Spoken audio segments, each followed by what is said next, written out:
บายดีท่านผู้ฟังที่เคารพทุกท่านพบกับรายการวิทยุภาคภาษาลาวสถานีวิทยุ FEBC รายการ30นาทีต่อไปนี้หวังว่าจะเป็นประโยชน์ต่อท่านผู้ฟังในการดำเนินชีวิตเมื่อท่านผู้ฟังได้ติดตามรายการนี้ท่านก็จะมีความหวังมีความสุขในการดำเนินชีวิตเชิญท่านผู้ฟังติดตามได้ดังต่อไปนี้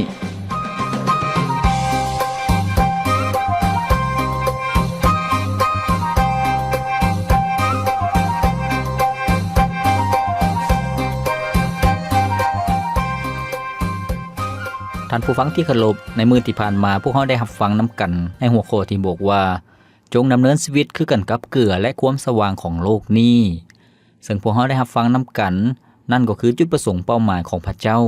ที่ให้ประชากรของพระองค์ก็คือให้ผู้ที่เชื่อวางใจในพระองค์นั้นดำเนินชีวิตอย่างเป็นแบบอย่างให้กับคนอื่นๆแล้วก็เป็นชีวิตที่ชัดเจนเป็นชีวิตที่แจ่มแจ้งท่านผู้ฟังชื่อว่าจะให้แง่คิดให้พระพรสำหรับท่านผู้ฟังท่านผู้ฟังที่เคารพในอดีตจนถึงปัจจุบันนี้มีหลายคำสอนหลายความเชื่อที่เกิดขึ้นท่านผู้ฟังซึ่งว่าสรุปก็คือว่ามีหลายๆศาสนาที่เกิดขึ้นในโลกนี้แต่ว่าความเข้าใจของคนส่วนหลายก็คือว่าทุกๆศาสนานั้นล้วนแต่สอนให้คนเป็นคนดีทุกๆศาสนานั้นก็แล้วแต่คนนั้นเชื่อท่านผู้ฟัง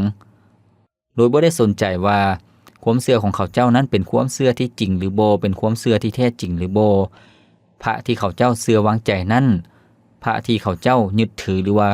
เพิ่งพาหรือว่าคาบไว้บูชานั้นแม่นพระเที่ยงแท้หรือบ่ก็คือว่าเขาเจ้าก็มีความเพิ่งพอใจแล้วก็บ่ได้ไปเบียดเบียนคนอื่นท่านฟังบางคนบอกว่าข้อยเชื่อในสิ่งที่ข้อยเชื่อดีอยู่แล้วบ่ต้องให้ผู้ใดมาซักซ้วนไปหาสิ่งอื่นหรือว่าไปหาความเชื่ออื่นท่านผู้ฟังบางคนบอกว่าสวรรค์อยู่ในอกนรกอยู่ในใจสุขหรือทุกข์แล้วแต่คนเฮานั้นคิดขึ้นมาท่านผู้ฟังแต่ถึงอย่างใดก็แล้วแต่ตามหลักคำสอนของพระคริสตธรรมคัมภีร์ก็คือถ้อยคำของพระเจ้านั้นได้ซี้ให้พวกเฮาได้เห็นอย่างชัดเจนถึงความหมายของชีวิตที่มาของชีวิตแล้วก็จุดหมายปลายทางของชีวิตของคนเฮาท่านผู้ฟังดังนั้นสิ่งที่ถูกต้องแล้วก็ชัดเจนก็คือว่าชีวิตนิรันดรนั่นเองท่านผู้ฟังชีวิตนิรันดรแม่นหยังชีวิตนิรันดรก็คือชีวิตที่หลังความตายชีวิตที่บ่ได้ตกนรกบึงไฟเป็นชีวิตที่พระเจ้าทรงสัญญาไว้ให้ผู้ที่เชื่อวางใจในพระองค์นั้นได้เข้าในแผ่นดินสวรรค์แล้วก็บ่ได้ประสบพบพ้อกับความตายครั้งที่2ในนรกบึงไฟบ่ได้ถูกตัดสินลงโทษอีกต่อไปท่านผู้ฟังดังนั้นแล้วพวกเฮาจะได้รับชีวิตนิรันดร์ได้แนวใดพวกเฮาจะพบชีวิตนิรันดร์ได้แนวใดท่านผู้ฟังมื้อนี้เองข้าพเจ้าอยากนำท่านผู้ฟังมารับพรนำกันในหัวข้อที่บอกว่าฮู้จักองค์พระเยซูคริสต์ได้รับชีวิตนิรันดรท่านผู้ฟังชีวิตนิรันดรนั้นพวกเฮาสามารถได้รับได้โดยการเชื่อวางใจในองค์พระเยซูเจ้าในพระคริสตธรรมคัมภีร์ในพระธรรมโยฮันบทที่3ข้อที่16ซึ่งเป็นข้อที่หลายๆคนฮู้จักแล้วก็เข้าใจในบทนี้ได้กล่าวไว้ว่าเพราะว่าพระเจ้าทรงรักโลกหลายที่สุดจนได้ประทานพระบุตรองค์เดียวของพระองค์เพื่อทุกคนที่วางใจเชื่อในพระบุตรนั้นจะบ่จิบหายแต่มีชีวิตอันตลอดไปเป็นนิจแม่นแล้วท่านผู้ฟังชีวิตอันตลอดไปเป็นนิจหมายถึงชีวิตนิรันดรเป็นชีวิตที่บ่ได้พบกับความตายครั้งที่2ท่านผู้ฟังแล้วก็ในพระธรรมโยฮันบทที่17ข้อที่3ได้กล่าวไว้ว่านี่แม่นชีวิตนิรันดรคือให้พวกเขาฮู้จักพระองค์ผู้ที่เป็นพระเจ้าผู้เป็นพระเจ้าเทียงแท้แต่องค์เดียวและฮู้จักพระเยซูเจ้าผู้ที่พระองค์ใช้มาแม่นแล้วท่านผู้ฟังพระเจ้าทรงเป็นพระเจ้าเทียงแท้แต่องค์เดียวพระเจ้าทรงเป็นพระเจ้าที่มีชีวิตอยู่และเป็นพระเจ้าผู้ทรงมีสิทธิอำนาจในการตัดสินลงโทษมนุษย์เป็นพระเจ้าผู้ทรงมีสิทธิอำนาจในการมอบชีวิตนิรันดรให้กับมนุษย์ได้ดังนั้นให้พวกเขาเชื่อวางใจในองค์พระเยซูเจ้าพวกเขาจึงได้รับชีวิตนิรันดรท่านผู้ฟังการฮู้จักองค์พระเยซูเจ้านั้นมี2ทางท่านผู้ฟังก็คือว่าทางภายในและภายนอกก็มีทางภายในก็คือว่าคนผู้ใดผู้หนึ่งเกิดอยู่ในครอบครัวที่เชื่อวางใจในองค์พระเยซูเจ้าหรือว่าเป็นครอบครัวของคริสเตียนนั่นเองท่านผู้ฟังก็คือว่าพ่อแม่จะพาไปนมัสการพระเจ้าในวันอาทิตย์ อยู่ที่คริสตจักรหรือว่าอยู่ในโบสถ์คนนั้นก็ได้เปิดใจต้อนรับเชื่อวางใจในองค์พระเยซูเจ้าเมื่อเขาเจ้าฮู้จักความมาแล้วเขาเจ้าสามารถตัดสินใจและเมื่อเขาเจ้าเติบใหญ่ขึ้นมาฮู้จักความแล้วก็สามารถตัดสินใจได้ด้วยตนเองเขาเจ้าก็เชื่อวางใจในองค์พระเยซูเจ้านั่นก็คือการฮู้จักพระเจ้าจากภายในท่านผู้ฟังบ่เพียงแต่เท่านั้นการฮู้จักองค์พระเยซูเจ้าจากภายนอกก็คือว่าจากหมู่เพื่อนหรือว่าจากญาติพี่น้องหรือว่าคนที่เฮาบ่ฮู้จักมาประกาศมาเป็นพยานเรื่องราวขององค์พระเยซูเจ้าให้พวกเฮาได้ยินได้ฟังหรือว่าบางคนอาจจะได้อ่านใบปลิวอ่านพระคัมภีร์หรือว่าอ่านในข่าวในอินเทอร์เน็ตท่านผู้ฟังถึงเรื่องราวการซอยให้พ้นขององค์พระเยซูเจ้าคนนั้นก็มีความเชื่อในองค์พระเยซูเจ้าแล้วก็รับเชื่อวางใจในพระองค์คนนั้นก็ได้เป็นคริสเตียนได้ฮู้จักกับพระเจ้านั่นก็คือการฮู้จักกับพระเจ้าท่านผู้ฟังแต่ว่าอีกด้านหนึ่งท่านผู้ฟังที่เคารพเป็นสิ่งที่สำคัญการเชื่อวางใจในองค์พระเยซูเจ้านั้นพวกเฮาก็ต้องเชื่ออย่างหมดใจของพวกเฮาเชื่อจากภายในจิตใจของพวกเฮาแท้ๆท่านผู้ฟังการฮู้จักกับองค์พระเยซูเจ้านั้นต้องฮู้จักจากชีวิตของพวกเฮาอย่างแท้จริงยอมรับว่าพวกเฮาเป็นคนบาปยอมรับว่าพวกเฮาต้องการพระผู้ช่วยให้รอดพ้นผู้ทรงมีสิทธิ์ผู้ทรงมีฤทธิ์อำนาจยกบาปของพวกเฮาผู้ทรงมีฤทธิ์อำนาจที่จะชำระความบาปหรือว่าเวรกรรมของพวกเฮาได้อภัยให้กับพวกเฮาได้พวกเฮารับเชื่อวางใจในพระเจ้าอย่างหมดใจแล้วก็บ่ได้เชื่อในสิ่งอื่นใดท่านผู้ฟังบางคนฮู้จักกับพระเจ้าแต่ความนึกคิดท่านผู้ฟังบางคนฮู้จักองค์พระเยซูเจ้าซื่อๆคือยอมรับว่าพระเยซูเจ้านั่นเป็นพระเจ้าของศาสนาคริสต์ฮู้จักกับองค์พระเยซูเจ้าแต่บ่ได้เชื่อในองค์พระเยซูเจ้าเพราะว่าเขาเจ้ามีความเชื่อดั้งเดิมของตนเองแล้ว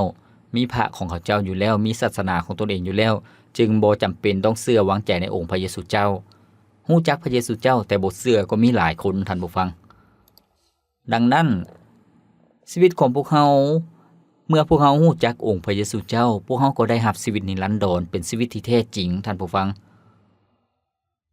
ดังที่พวกเฮาได้เว้าไปนั่นก็คือว่าการฮู้จักกับองค์พระเยซูเจ้าก็คือการมีประสบการณ์กับองค์พระเยซูเจ้าในการต้อนรับเชื่อวางใจในพระองค์อย่างจริงใจอย่างแท้จริงแล้วก็ทิ่มใจเก่าออกใจใหม่บ่ได้ดำเนินชีวิตตามความเชื่อดั้งเดิมของพวกเฮาแต่พวกเฮาดำเนินชีวิตตามความเชื่อในองค์พระเยซูเจ้ายอมรับให้พระองค์เข้ามาเป็นพระเจ้าเป็นจอมเจ้านายในชีวิตของพวกเฮาเป็นพระเจ้าที่พวกเฮาเชื่อวางใจพวกเฮาบ่ได้พึ่งพาสิ่งอื่นใดแต่พึ่งพาองค์พระเยซูเจ้าผู้เดียวเท่านั้นนั่นก็คือการฮู้จักกับองค์พระเยซูเจ้าอย่างแท้จริงคือการยอมจำนนกับพระองค์พวกเฮาจะเฮ็ดแนวใดจึงจะได้รับชีวิตนิรันดรดังพระคำของพระเจ้าที่พวกเฮาได้อ่านไปในพระธรรมโยฮันบทที่3ข้อที่16นั่นก็คือการเชื่อวางใจในองค์พระเยซูเจ้าพวกเฮาก็ได้รับชีวิตนิรันดรท่านผู้ฟังชีวิตนิรันดรที่พวกเฮาได้รับจากพระเจ้านั้นโดยพระคุณของพระเจ้าผ่านทางความเชื่อของพวกเฮาพระเจ้าทรงมีพระคุณก็คือว่าสิ่งที่พวกเฮาบ่สมควรได้รับแต่ว่าพระเจ้าทรงมอบให้กับพวกเฮาเมื่อพวกเฮาเชื่อวางใจในองค์พระเยซูเจ้าพวกเฮาก็มีชื่อจดไว้ในหนังสือทะเบียนแห่งชีวิตอยู่ถึงสวรรค์พวกเฮาก็ได้เป็นประชากรของพระเจ้าพวกเฮาก็ได้เข้าในแผ่นดินสวรรค์เมื่อพวกเฮาจากโลกนี้ไปหรือว่าเมื่อพระเยซูเจ้าเสด็จกลับมารับพวกเฮาไปอยู่กับพระองค์ท่านผู้ฟังการดำเนินชีวิตของพวกเฮาในแต่ละมื้อพระเจ้าก็ทรงนำพาพระองค์ก็ทรงปกปักรักษาแล้วก็อวยพรชีวิตของพวกเฮาขอบพระคุณพระเจ้าที่พวกเฮามีพระเจ้าองค์ทรงชีวิตอยู่ที่พวกเฮาเชื่อวางใจท่านผู้ฟังให้พวกเฮาพักฟังเพลงจากรายการของพวกเฮาก่อนจัก1เสียงเพลงและพวกเฮาจะมาเรียนรู้นํกันอีกในช่วงต่อไปที่บอกว่าหลักฐานที่จะยั่งยืนหรือว่ายืนยันว่าพวกเฮามีชีวิตนิรันดรเป็นชีวิตแนวใดพวกเฮาจะเรียนรู้นํกัน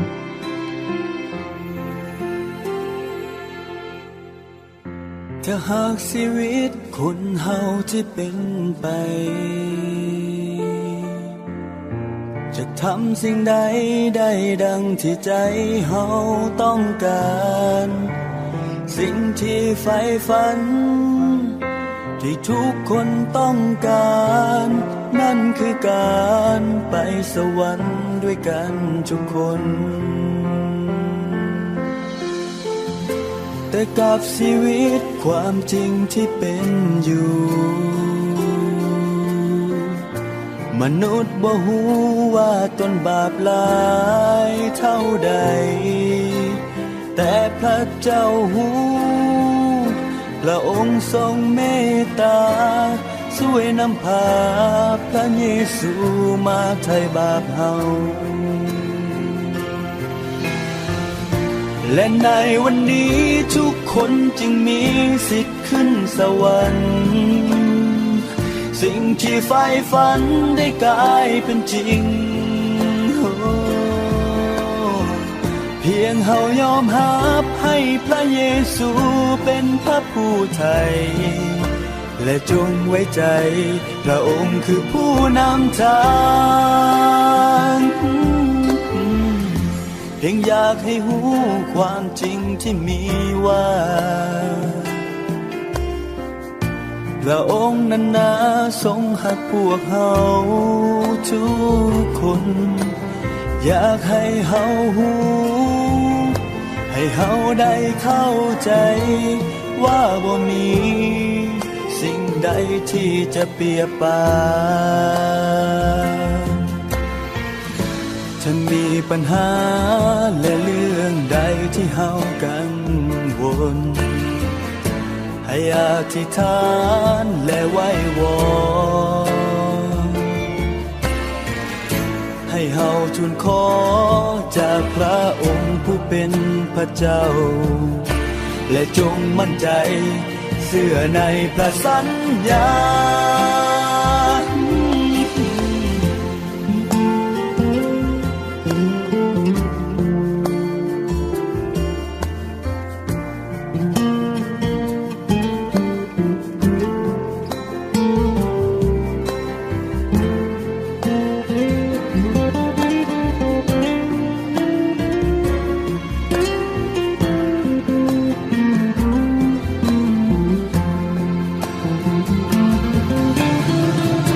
และในวันนี้ทุกคนจึงมีสิทธิ์ขึ้นสวรรค์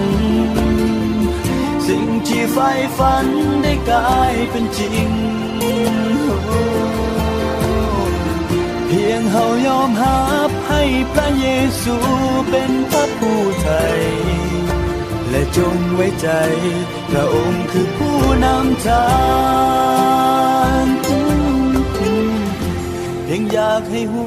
ความจริงที่มีว่า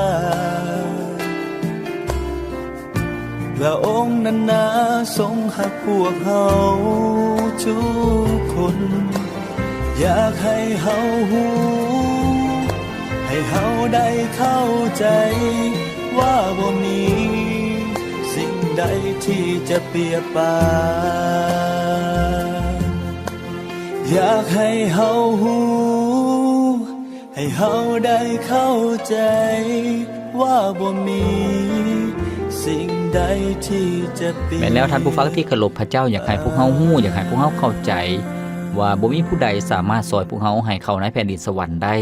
นอกจากผ่านทางองค์พระเยซูเจ้าให้พวกเฮาเชื่อวางใจในพระองค์พวกเฮาก็มีสิทธิ์เข้าในแผ่นดินสวรรค์พวกเฮาก็มีสิทธิ์ได้รับชีวิตนิรันดรจากพระเจ้าท่านผู้ฟังที่เคารพมื้อนี้พวกเฮากำลังรับฟังนำกันในหัวข้อที่บอกว่าฮู้จักองค์พระเยซูคริสต์ได้รับชีวิตนิรันดรท่านผู้ฟังเมื่อพวกเฮาฮู้จักองค์พระเยซูคริสต์นั่นก็คือการเชื่อวางใจในองค์พระเยซูคริสต์เจ้าพวกเฮาก็ได้รับชีวิตนิรันดรซึ่งเป็นชีวิตที่ผ่านพ้นจากความตายครั้งที่2ในนรกบึงไฟ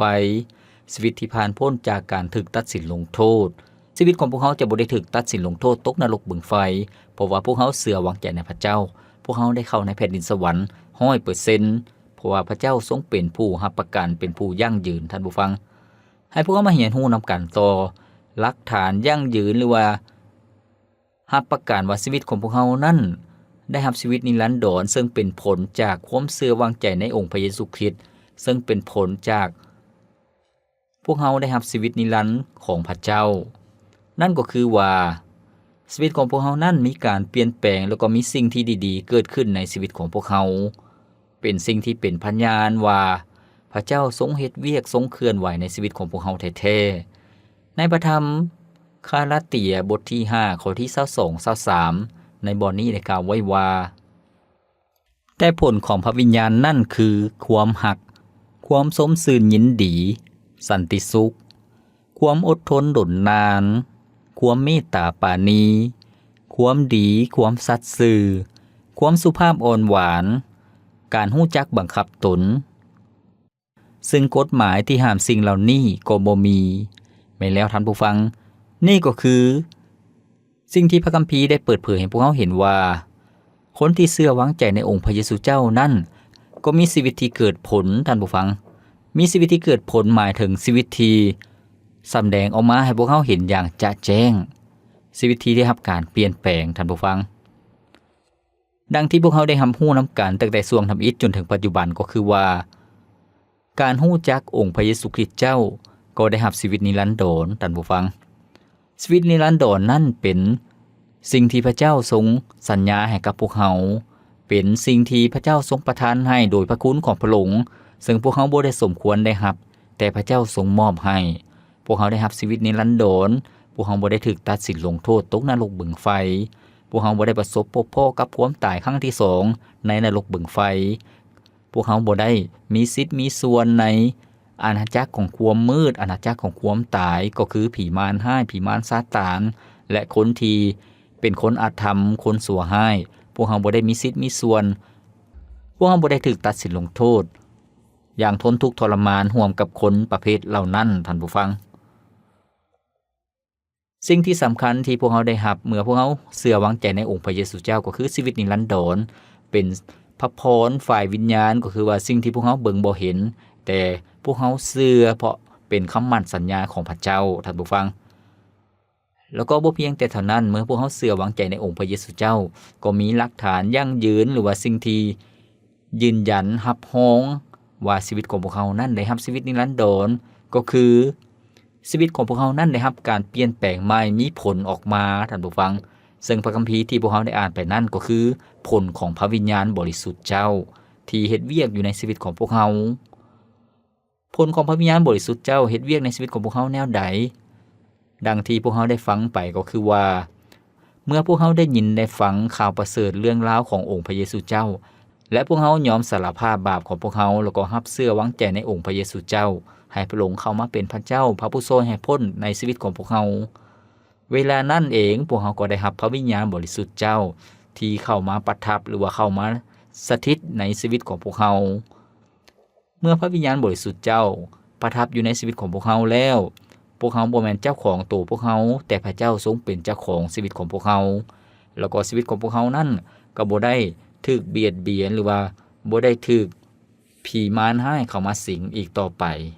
พวกเขาจะบ่ได้ถูกเครื่องรางของขลังหรือว่าไสยศาสตร์ต่างๆคาถาอาคมต่างๆลิ้นงานพวกเขาสิ่งเหล่านั้นบ่สามารถแตะต้องพวกเขาได้เพราะพวกเขามีพระวิญญาณบริสุทธิ์เจ้าสถิตอยู่ในชีวิตของพวกเขาท่านผู้ฟังและท่านผู้ฟังที่เคารพสิ่งที่สำคัญที่ชัดเจนหรือว่าพวกเขาสามารถสังเกตเห็นก็คือว่าคนที่เชื่อวางใจในองค์พระเยซูเจ้าก็จะมีผลเกิดขึ้นนั่นก็คือสิ่งดีๆจะเกิดขึ้นในชีวิตท่านผู้ฟังเป็นท่าทีที่เกิดออกมาโดยพระวิญญาณบริสุทธิ์เจ้าทรงเฮ็ดเวียกเมื่อเว้าถึงผลหรือว่า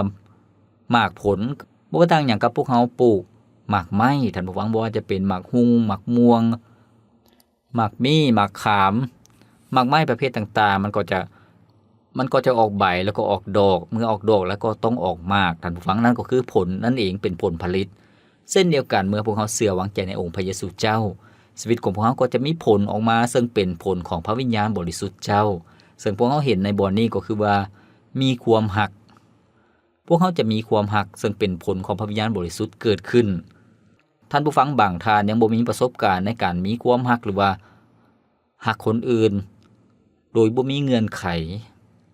ความรักในที่นี้บ่ได้หมายถึงความรักแบบสู้สาวท่านผู้ฟังหรือว่าความรักพ่อแม่ความกตัญญูรู้บุญคุณบ่เพียงแต่เท่านั้นท่านผู้ฟัง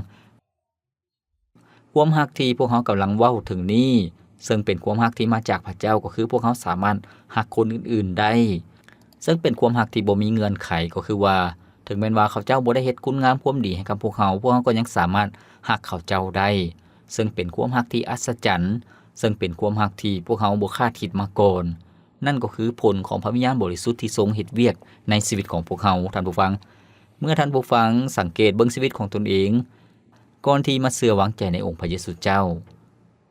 ว่าพวกเขาเป็นคนแนวใดบางคนก็มีความหักแต่มีความจำกัดในความหักแต่เมื่อพวกเขาเชื่อวางใจในองค์พระเยซูเจ้าความหักของพวกเขาก็เป็นความหักที่บ่ได้จำกัดพวกเขามีความเอื้อเฟื้อเผื่อแผ่ต่อคนอื่นๆท่านผู้ฟังความหักในที่นี้บ่เพียงแต่หักคนอื่นเท่านั้นก็ยังหักตนเองฮู้คุณค่าของชีวิตของตนเองให้เกียรติตนเองแล้วก็ให้เกียรติคนอื่นๆแล้วก็หักพระเจ้าท่านผู้ฟังฉะนั้นคนที่มีความหักที่สมบูรณ์แบบก็คือความหักที่มาจากพระเจ้าสามารถหักพระเจ้าได้อย่างสุดใจแล้วก็หักคนอื่นๆได้แล้วก็สิ่งที่สำคัญที่สุดก็คือหักตนเองท่านผู้ฟังเมื่อหักตนเองก็หักคนอื่นได้เช่นเดียวกันพระคำของพระเจ้าก็สอนพวกเขาว่าจงหักเพื่อนบ้านคือกันกับหักตนเองพวกเขาก็ต้องให้เกียรติตนเองเช่นเดียวกันหักตนเองถ้าพวกเขาบ่หักตนเองพวกเขาก็จะบ่ได้รักษาสุขภาพพวกเขาก็บ่ได้ให้กำลังใจตนเองพวกเขาก็บ่ได้ระมัดระวังในการดำเนินชีวิตที่ห่างไกลจากสิ่งที่ชั่วร้ายดังนั้นให้พวกเขาเป็นคนที่มีความหักซึ่งเป็นความหักที่มาจากพระเจ้าบ่เพียงแต่เท่านั้นท่านผู้ฟังผลของพระวิญญาณบริสุทธิ์เจ้าบ่เพียงแต่ความหักเท่านั้นสิ่งต่อมาก็คือความสมชื่นยินดีก็คือว่ามีชีวิตที่มีความเบิกบานม่วนซื่นนั่นเองท่านผู้ฟังบ่แม่นชีวิตที่มีความโศกเศร้าเสียใจบ่แม่นชีวิตที่คิดในแง่ลบตลอดหรือว่าเครียดแค้นหรือว่ารู้สึกเสียใจเสียดายตลอดบ่แม่นแนวนั้นแต่มีความปิติยินดีผลต่อมาก็คือสันติสุขท่านผู้ฟังสันติสุขซึ่งเป็นความสงบสุขภายในจิตใจซึ่งได้รับมาจากพระเจ้าความสงบสุขเหมือนพวกเขาได้รับก็คือว่าพวกเขาบ่ได้กระวนกระวายบ่ได้กังวลหรือว่าบ่ได้ย่านกลัวเมื่อพวกเขาฮู้ว่าพวกเขาได้รับการอภัยความผิดบาปแล้วพวกเขาบ่มีเวรกรรมแล้วพวกเขาได้รับความรอดพ้นจากนรกบึงไฟแล้วพวกเขาก็มีสันติสุขอย่างแท้จริงสิ่งต่อมาก็คือความอดทนดนนานท่านผู้ฟังซึ่งเป็นผลของพระวิญญาณบริสุทธิ์เจ้าชีวิตของพวกเขาก็จะมีความอดทนดนนานเมื่อก่อนพวกเขามีความจำกัดหรือว่าเป็นคนที่ใจห้ายง่ายเป็นคนที่โมโหง่ายแต่ว่าเมื่อพวกเขาเชื่อวางใจในองค์พระเยซูเจ้าพวกเขาก็มีผลซึ่งเป็นการยั่งยืนว่าพระเยซูเจ้าเปลี่ยนแปลงชีวิตของพวกเขาสิ่งต่อมาซึ่งเป็นผลของพระวิญญาณบริสุทธิ์ก็คือความเมตตาปราณีท่านผู้ฟังความเมตตาปราณีก็คือการอิดูตนสงสารคนอื่นเห็นอกเห็นใจคนอื่นๆท่านผู้ฟังแล้วก็บ่ได้เห็นแก่ตัวนั่นก็คือความเมตตาปราณีรู้จักให้อภัยคนอื่นๆด้วยสิ่งต่อมาก็คือความดีก็คือเป็นสิ่งที่เกิดขึ้นหลังจากที่พวกเขาเชื่อวางใจในองค์พระเยซูเจ้าพวกเขาก็เฮ็ดความดีท่านผู้ฟังซึ่งบ่มีผู้ใดสอนพวกเขาแต่พระเจ้าทรงเฮ็ดเวียกในชีวิตของพวกเขาก็เฮ็ดความดีได้สิ่งต่อมาก็คือความสัตย์ซื่อนี้เป็นสิ่งที่สำคัญบ่ว่าต่อหน้าคนหรือว่าลับหลังหรือว่าคนบ่เห็นพวกเขาก็ต้องสัตย์ซื่อแล้วก็พระคำของพระเจ้าก็บอกว่าพระวิญญาณบริสุทธิ์เจ้าเฮ็ดให้พวกเขาเกิดผลก็คือมีความสัตย์ซื่อเกิดขึ้นมาอย่างอัตโนมัติท่านผู้ฟังโดยพระเจ้าทรงช่วยเหลือพวกเขาสิ่งต่อมาผลของพระวิญญาณบริสุทธิ์เจ้าก็คือความสุภาพอ่อนหวานเมื่อก่อนพวกเขาเป็นคนที่บ่ได้สุภาพเป็นคนที่แข็งกระด้างเป็นคนที่บ่ฮู้จักสัมมาคารวะหรือว่าบ่ได้ให้เกียรติคนอื่นๆแต่ว่าเมื่อพวกเขาเชื่อวางใจในองค์พระเยซูเจ้าพระวิญญาณบริสุทธิ์เจ้าเฮ็ดให้พวกเขานั่นเป็นคนที่อ่อนสุภาพก็คือว่าบ่ว่าจะเป็นสายตาท่าทีท่าทางของพวกเขาหรือว่าคำเว้าของพวกเขาก็เป็นคำเว้าที่สุภาพอ่อนหวานท่านผู้ฟังแล้วก็ผลอีกอย่างหนึ่งก็คือว่าการฮู้จักบังคับตนท่านผู้ฟังการฮู้จักบังคับตนนี้ก็เป็นสิ่งที่สำคัญที่พระวิญญาณบริสุทธิ์เจ้าเฮ็ดเวียกในชีวิตของพวกเขาให้เกิดผลออกมาก็คือว่าเป็นการฮู้จักบังคับตนก็คือฮู้จักควบคุมอารมณ์ความรู้สึกความคิดอารมณ์ของตนเองฮู้จักบังคับตนบ่แม่นเฮ็ดตามอารมณ์บ่แม่นเว้าตามอารมณ์บ่แม่นใจห้ายง่ายผู้ใดมาห้ามก็บ่ฟังบ่แม่นแนวนั้นแต่เป็นการฮู้จักบังคับตนให้มีความอดทนให้มีความเอาใจใส่ให้มีความหักห้ามใจจากการทดลองการล่อลวงบ่ได้ตกในคาลมบ่ได้ตกในการตัวยั่วหลอกลวงไปในสิ่งที่บ่ดีท่านผู้ฟังนั่นก็คือการบังคับตนท่านผู้ฟังที่เคารพสิ่งที่พวกเขาได้รับฟังไปแล้วนั่นก็คือว่าสิ่งที่ยั่งยืนสิ่งที่เป็นหลักประกันว่าพวกเขาได้รับชีวิตนิรันดรเพราะว่าพวกเขาเชื่อวางใจในองค์พระเยซูเจ้าก็มีหลักฐานพยานเกิดขึ้นมาก็คือมีผล ว่าจะเป็นความรักสันติสุขความอดทนความสัตย์ซื่อความดีความสุภาพอ่อนหวานมีหลายๆอย่างท่านผู้ฟังดังนั้นขอให้พวกเรามั่นใจขอให้พวกเราแน่ใจว่าเมื่อพวกเรารู้จักองค์พระเยซูคริสต์เจ้าแท้ๆแล้วก็ดำเนินชีวิตที่เชื่อฟังองค์พระเยซูเจ้าพวกเราก็จะเป็นพยานเป็นแบบอย่างให้กับคนอื่นๆได้เห็นว่าพระเจ้าที่พวกเราเชื่อวางใจนั้นเป็นพระเจ้าองค์แท้จริงและมีฤทธิ์อำนาจเปลี่ยนแปลงชีวิตของพวกเราให้เป็นชีวิตที่ดีขึ้นอย่างแท้จริงพวกเขาได้รับชีวิตนิรันดรอย่างแท้จริงนั่นก็ถูกต้องแล้วเพราะว่าพวกเขาจะบ่ได้ตกนรกบึงไฟบ่เพียงแต่เท่านั้นพวกเขาดำเนินชีวิตในโลกนี้ในปัจจุบันนี้ชีวิตของพวกเขานั้นก็เปลี่ยนแปลงไปในทางที่ดีท่านผู้ฟังดังพระคำของพระเจ้าได้บอกให้พวกเขาได้เห็นว่าผู้ใดก็ตามที่อยู่ในองค์พระเยซูเจ้าก็เป็นคนที่ถูกสร้างขึ้นใหม่สิ่งเก่าๆก็ล่วงไปแล้วก็สิ่งใหม่ๆก็เกิดขึ้นท่านผู้ฟังก็จะมีแต่สิ่งใหม่ๆสิ่งที่ดีๆเกิดขึ้นในชีวิตของพวกเราท่านผู้ฟังที่เคารพครับพระเจ้าหวังว่าท่านผู้ฟังจะเปิดใจรับเชื่อวางใจในองค์พระเยซูเจ้าแล้วก็รู้จักกับองค์พระเยซูเจ้าท่านผู้ฟังก็ได้รับชีวิตนิรันดรอย่างแท้จริงท่านผู้ฟังจะบ่ผิดหวังในชีวิตที่เชื่อวางใจในพระองค์ท่านผู้ฟังรายการของพวกเราดำเนินมาฮอดนี้ก็สิ้นสุดเพียงเท่านี้ข้าพเจ้าพรประเสริฐผู้ดำเนินรายการขอกล่าวคำว่าขอพระเจ้าอวยพรท่านผู้ฟังทุกท่านพบกันใหม่ในมื้อต่อไปสบายดี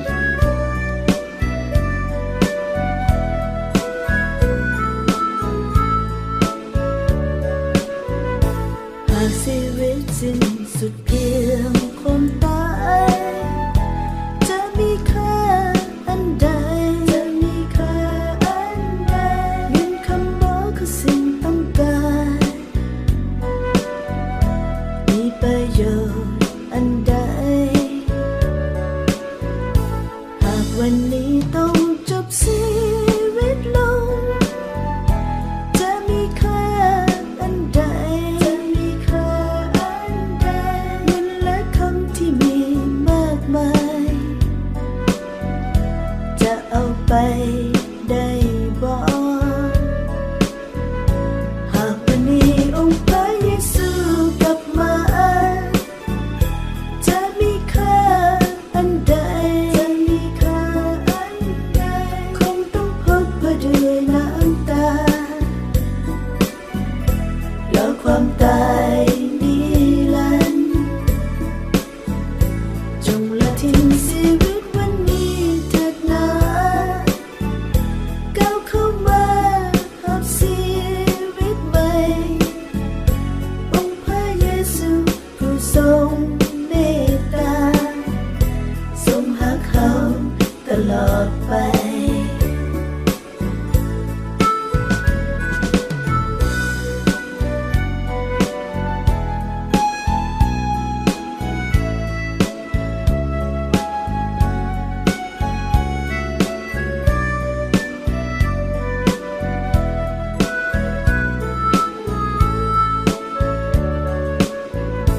หากชีวิตสิ้นสุดเพีย